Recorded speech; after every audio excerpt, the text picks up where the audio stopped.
जी अस्सलाम वालेकुम। अगर माँ को हमल के दौरान, प्रेगनेंसी के दौरान शुगर हो, डायबिटीज़ हो, तो उसकी वजह से बच्चे के अंदर क्या क्या सीरियस कॉम्प्लिकेशंस हो सकती हैं, आज की वीडियो में हम यही डिस्कस करेंगे। अस्सलाम वालेकुम, मेरा नाम डॉक्टर नासिर इकबाल है और मैं कंसल्टेंट चाइल्ड सर्जन हूँ।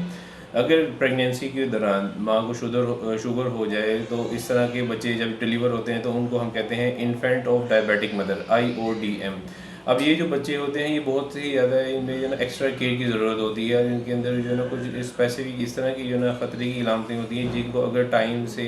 ना गेस किया जाए, अगर ना उनको पहचाना जाए, तो बच्चे के लिए जानलेवा या परमानेंट ब्रेन डैमेज का ये इलामत भी जो है ना साबित हो सकती हैं। अब वो क्या है, ये अभी हम डिस्कस करते हैं।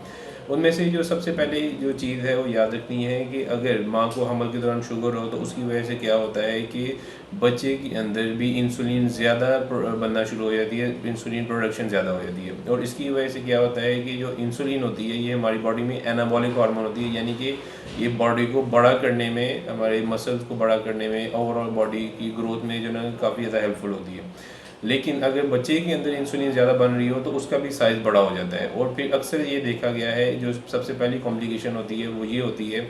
कि इस तरह के जो बच्चे होते हैं, जो जिनकी माँ को शुगर होती है, वो अपनी नॉर्मल बर्थ एज के हिसाब से काफ़ी बड़े होते हैं और उसकी वजह से उनकी नॉर्मल डिलीवरी नहीं हो पाती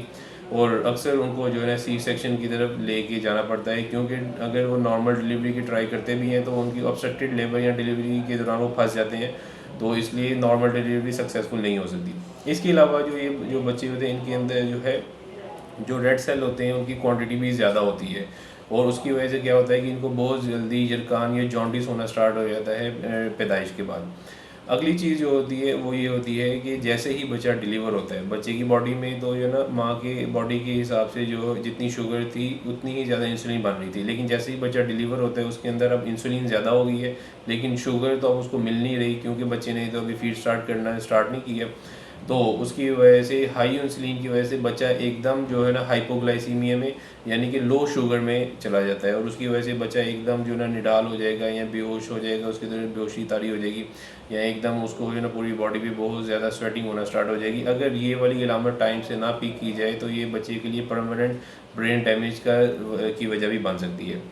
इसके अलावा जो है, ये देखा गया है कि अक्सर जो इस तरह के बच्चे होते हैं जिनकी मदर को शुगर होती है, उनके अंदर जो है ना कार्डियक abnormalities, कार्डियक प्रॉब्लम्स भी होती हैं, दिल के मसले भी होते हैं। अब उनमें जो है ना, जैसे ASD, VSD और जो है ना ट्रंकस आर्टेरियोसिस, इस तरह की काफ़ी ज़्यादा प्रॉब्लम होते हैं। इवन कि इस तरह के बच्चों में जो है